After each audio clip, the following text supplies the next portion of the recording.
Gregor pushed himself slowly towards the door. Gregor ने खुद को पुश किया स्लोली दरवाजे की तरफ with the help of the easy chair. अब इजी चेयर आप अपनी स्क्रीन पे देख सकते हो, ये एक तरह की रेस्टिंग चेयर होती है जहां आप आराम से टेक लगाकर रेस्ट कर सकते हो। तो उसने क्या किया, इजी चेयर का सहारा लिया with the help of easy chair, let go of it there, और सहारा लेके उसने खुद को डोर की तरफ पुश किया। और जब डोर की तरफ वो पुश हो गया तब उसने क्या किया, let go of it there, और उस कुर्सी को वहीं छोड़ दिया, उसका पीछा वहीं छोड़ दिया कुर्सी का। Through himself against the door, और खुद को दरवाजे की तरफ फेंका, मीन्स खुद को पुश किया दरवाजे की तरफ। Held himself upright against it, और खुद को दरवाजे के सहारे से, अपराइट मीन्स सीधा खड़ा कर लिया। The balls of his tiny limbs had a little sticky stuff on them. अब ये एक्स्ट्रा इन्फो है जहाँ से द बॉल्स से लेके देम तक, क्योंकि दो एम डैशेज हैं, दो एम डैशेज के बीच में एक एक्स्ट्रा इन्फो है। अब वो एक्स्ट्रा इन्फो क्या है, the balls of his tiny limbs had a little sticky stuff on them. अब उसके जो लिम्स पर कुछ बॉल होगी, ठीक है, या बॉल शेप्ड कोई बोन होगी या मे बी कोई जॉइंट होगा, तो उस पर कुछ स्टिकी स्टफ था, कुछ ऐसा था, चिपकने वाला पदार्थ था कुछ। And rested there momentarily from his exertion, और एक्सर्शन आया है एक्सर्ट से। एक्सर्ट का मतलब होता है फिजिकली या मेंटली एफर्ट लगाना, ठीक है। जब हम मान लो कोई चीज़ पुश कर रहे होते हैं फिजिकली, तब हम कहते हैं कि we exerted a force on this, हमने इस पर फोर्स लगाई। तो कोई भी फिजिकल या मेंटल एफर्ट को एक्सर्शन कह सकते हैं। तो अब उसने क्या किया, एंड रेस्टेड मोमेंटरीली, मोमेंटरीली मतलब फॉर अ मोमेंट, एक पल के लिए, ठीक है, मोमेंट से आया है मोमेंटरीली। तो उसने रेस्ट किया एक पल के लिए अपने एक्सर्शन से, जो मेहनत वो अभी कर रहा था उससे एक सेकेंड का या कुछ पल का ब्रेक लिया उसने। Then he made an effort to turn the key in the lock with his mouth. फिर उसने एफर्ट डाला और क्या किया कि चाबी किसी तरह से लगा दे, उसके की होल में चाबी लगा दे। Then he made an effort to turn the key in the lock with his mouth. अब उसने एक एफर्ट किया, क्या एफर्ट किया, to turn the key in the lock. अब चाबी को उसके लॉक में डालने के लिए उसने कोशिश की, एफर्ट डाला विद हिज माउथ, क्योंकि अब उसके लिम्स तो उसके कंट्रोल में ज़्यादा थे नहीं और उसके लिम्स इतने स्ट्रॉन्ग भी नहीं थे, तो ना उसके पास उसके हाथों में मे बी फिंगर्स भी नहीं थी। तो उसने अपने माउथ से चाबी को पकड़ा, मुंह से चाबी को पकड़ा और लॉक में डालने की कोशिश की। Unfortunately it seemed that he had no real teeth. Unfortunately बहुत बुरी किस्मत थी उसकी कि उसको लगा कि उसके पास कोई भी रियल टीथ नहीं है, मतलब उसके दांत रियल नहीं है, या तो सिर्फ मसूड़े होंगे या किसी और तरह के कुछ इक्विपमेंट होगा उसके फूड को च्यू करने के लिए या कुछ भी होगा, लेकिन रियल टीथ नहीं थे उसके। How then was he to grab hold of the key, और फिर वो कैसे की को होल्ड करेगा, फिर अगर दांत ही नहीं है उसके तो की को होल्ड कैसे करेगा अपने माउथ में।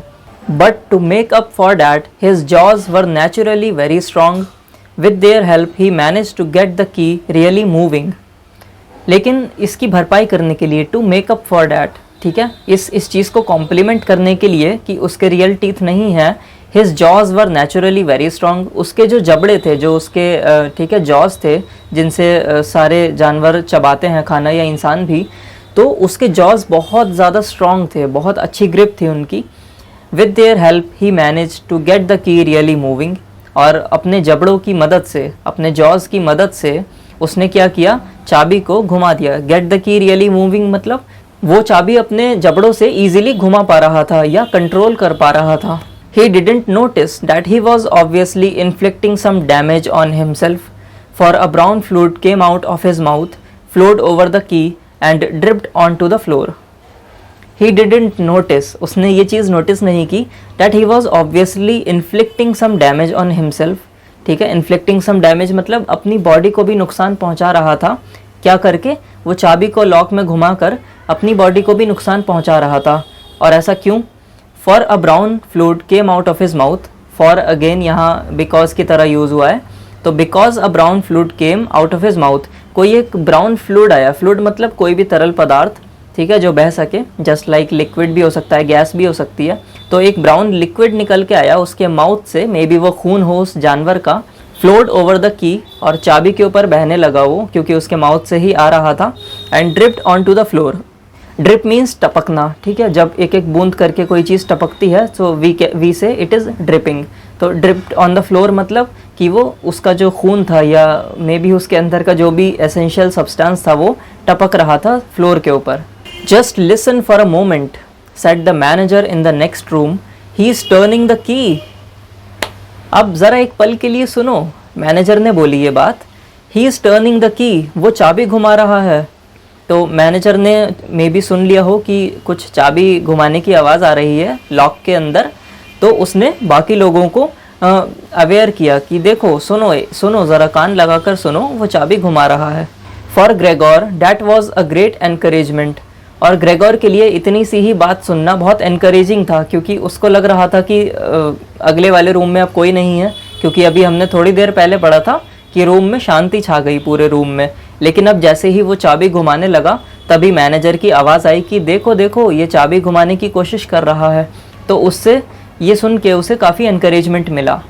But they all should have called out to him, लेकिन उन सबको उसे ग्रेगोर को आवाज़ देनी चाहिए थी। ठीक है, सिर्फ मैनेजर ने बोला था, लेकिन अभी उसके मम्मी पापा को भी उसको थोड़ा सा एनकरेज करना चाहिए था, थोड़ी कॉल बैक करना चाहिए था कि हाँ ग्रेगोर, दरवाज़ा खोल लो, come on.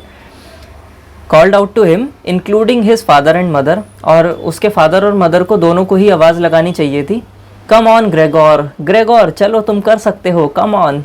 They should have shouted, उन्होंने ये चिल्लाना चाहिए था, लेकिन उन्होंने ऐसा किया नहीं। Keep going, keep working on the lock, चलो चलो करते रहो, लॉक खोलने की कोशिश करते रहो। Imagining that all his efforts were being followed with suspense, he bit down frantically on the key with all the force he could muster। अब वो ऐसा इमेजिन कर रहा था कि उसके जितने भी सारे स्टेप्स हैं, जो भी वो कर रहा है, तो वो सब सस्पेंस से फॉलो हो रहे हैं। मीन्स सस्पेंस है उसकी सारी एक्शंस में। जैसे कि जब वो की खोल रहा है, की से लॉक खोल रहा है, तब एक सस्पेंस बना हुआ है बाहर वालों के मन में कि अब क्या होगा, अब आगे क्या करेगा। जब उसके गिरने की आवाज़ आई थी तब भी एक सस्पेंस बन गया था कि ये हुआ क्या अंदर। तो इस तरह से सस्पेंस आ रहा है उसके हर एक्शन के साथ साथ। और अब क्या है, he bit down frantically on the key with all the force he could muster. इसमें दो वर्ड हैं, एक तो है फ्रेंटिकली। फ्रेंटिकली का मतलब होता है बहुत एक्साइटेड या हरीड वे में कुछ काम करना। मतलब जब आप कोई भी काम बहुत एक्साइटमेंट से करते हो, ज़्यादातर ये फियर और एंग्जाइटी में होता है। जब भी आप डरे हुए होते हो या एंग्शियस होते हो, तब हम फ्रेंटिकली वर्ड यूज़ करते हैं। और दूसरा है word muster. Muster means to collect और असेंबल। किसी भी चीज़ को कलेक्ट करना या जमा करना या गैदर करना, उसको बोलते हैं मस्टर। अब इस लाइन को दोबारा पढ़ेंगे। He bit down frantically on the key, उसने बहुत हरीड वे में, बहुत तेज़ी से चाबी पर बाइट किया। मीन्स उसने चाबी पर जोर लगाया अपने जॉज से, अपने जबड़ों से। With all the force he could muster, और जितनी भी फोर्स वो कलेक्ट कर सकता था, जमा कर सकता था, उस सारी फोर्स को लेके उसने उस की पे अपना जबड़ा जमाया या उस पर बाइट किया। As the key turned more he danced around the lock, और जैसे चाबी और घूमी, क्योंकि उसने चाबी पर और फोर्स लगाया था, तो चाबी जैसे ही और घूमी उसने क्या किया, ही डांस्ड अराउंड द लॉक, तो वो लॉक के चारों तरफ डांस करने लगा। नॉट लिटरल डांस, मतलब खुशी से नाचने नहीं लगा, बट मूव अराउंड करने लगा लॉक के चारों तरफ, in an effort to open it, कि किसी तरह से वो लॉक खुल जाए और वो बाहर आ जाए। Now he was holding himself upright only with his mouth, and he had to hang on to the key or then press it down again with the whole weight of his body as necessary। अब उसको क्या करना पड़ा? Now he was holding himself upright only with his mouth। अब वो खुद को सीधा खड़े किए हुए था सिर्फ अपने माउथ की वजह से। क्यों? क्योंकि वो चाबी पर लटका हुआ था और उसने चाबी इतनी कस के पकड़ी थी अपने जबड़ों से कि वो उसी के सहारे सीधा खड़ा हो गया था। And he had to hang on to the key, ठीक है, और उसको क्या करना पड़ा, की पर लटकना पड़ा। हैंग ऑन टू द की मतलब की को पकड़े हुए वो लटका हुआ था। और then press it down again with the whole weight of his body, और या तो क्या करना पड़ता उसको कि अपने पूरे वेट से उस की को घुमाना पड़ता या प्रेस करना पड़ता ताकि वो दरवाज़ा खोल सके। जिस मकसद की वजह से उसने, जिस मकसद से उसने वो चाबी लगाई थी उस लॉक में, वो था कि उसको खोले वो लॉक को। The quite distinct click of the lock as it finally snapped really woke Gregor up।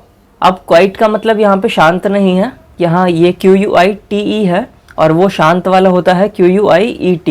अब इस क्वाइट का मतलब ये है कि बहुत ज़्यादा एक्सट्रीम एक्सटेंट तक, टू द अटमोस्ट डिग्री, ठीक है, जिसको हिंदी में अत्यंत बोलते हैं। तो द क्वाइट डिस्टिंक्ट क्लिक का मतलब क्या हुआ? डिस्टिंक्ट मतलब जो अलग से ही साफ दिखाई दे, सुनाई दे।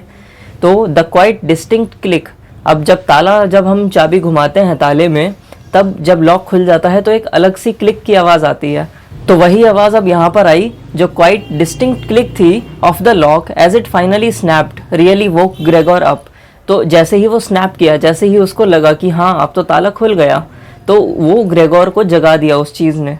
Breathing heavily he said to himself, so I didn't need the locksmith, and he set his head against the door handle to open the door completely. अब देखो भैया, फाइनली दरवाज़ा खुल ही गया किसी तरह, फाइनली लॉक खुल गया।